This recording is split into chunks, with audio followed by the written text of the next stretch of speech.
Don't lie to me, dude. How many times today have you put all your little lithium power thingamajigger in your downtime and doom scroll the timeline without even thinking about it? How many times?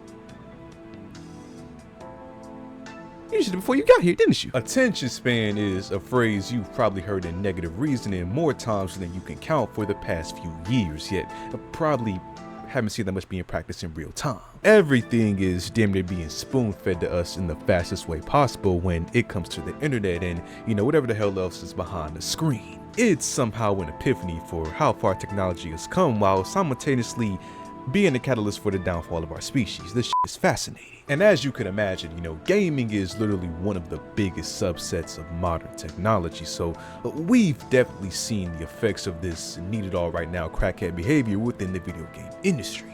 Studios are doing whatever they can to pump out games as fast as possible, thinking polished games on release to be a myth created by flat earth conspiracy theorists. Every game is trying to keep you glued to your seat with swamp ass with a battle pass type thing going on just to, carry you over to the next update or season as they like to call it, which does the same thing and keeps the cycle going.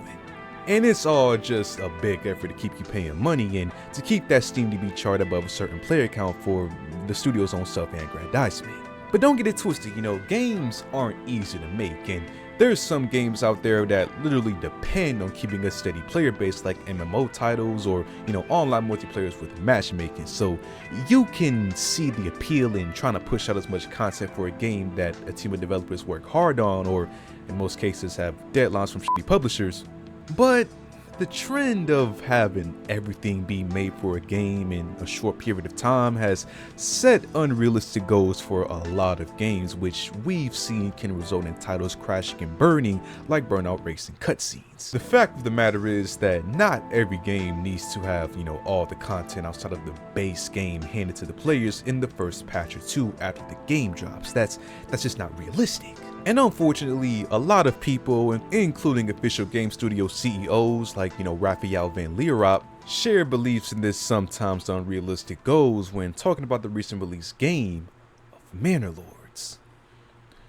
Now, for some context for anybody that doesn't know, Manor Lords is a single-player only experience game that came out in early access about 2 months ago, and I've talked about it in examples in like 2 of my recent videos because it is genuinely one of the most fun real-time strategy medieval city builders that I've played in a while. And what's really cool about the game is that with all of its cool content, it's all been mainly developed by one dude whose official name is 𝐒𝐍𝐃, but to me, his new alias is goated until further notice. Anyways, Hinterland CEO Van Leerop had some pretty true words to say about the game, but not the best conclusion on the title's future when he basically stated that Manor Lords has a strong base game, but not much content outside of that, and after you play what the title currently has to offer, you're likely going to want to, put the game down at least for a little while. So Manor Lords developer made a mistake in not launching the game with at least 2 to 3 updates within the first 3 months of release, something that Van Leerop stresses that all early access games should have in order to be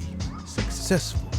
Now, to be fair and, play a little devil's advocate, because sometimes I do side with the bad guys in the CRPGs I play, Manor Lords has had a, substantial dip in player base since the first month of its launch because, well, speak from experience, after about 20 or so hours in the game, if your city hasn't gone under, then you've pretty much played the game. So it might appear as if the game might have lost some momentum it could have otherwise gained with more content and, not to mention the potential higher revenue stream, but like the general population of players who've played the game has said since the streamer was brought out, and even the Manor Lords publisher CEO himself responded, I think Van Leerop is kinda missing the plot by just a small margin. You see, Tim Bender from Manor Lords publisher Hooded Horse stated it best when he said that not every game needs to be focused on being a live service boom or bust, and that single player titles like Manor Lords should embrace players potentially putting the game down for a while as long as they enjoy the experience with the game, like the thousands of players that already have in just 2 months of the game's release. He explains that, it's ideas like Van Leerop's that lead to developers in the current age now where they're working on a game non-stop at full throttle until their mental and physical health breaks down completely.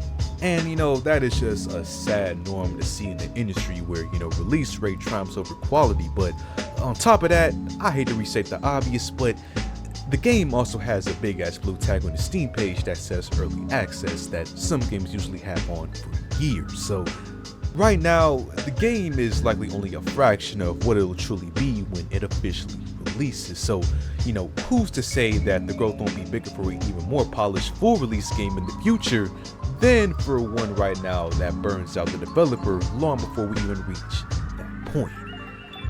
Or at least until I lose another city in Mandalore to famine or those goddamn bandits. This game is not for the weak. So overall, man, I just think that we need to see more games stop, you know, trying to put emphasis on rushing out content for games that don't immediately need it for, you know, gameplay's sake. And instead create content that people can thoroughly enjoy in between these big updates for whatever said game. That's just me though, you know, obviously some people are going to disagree with that, but, you know, we'll just wait and see what the future holds for all these games and their upcoming releases.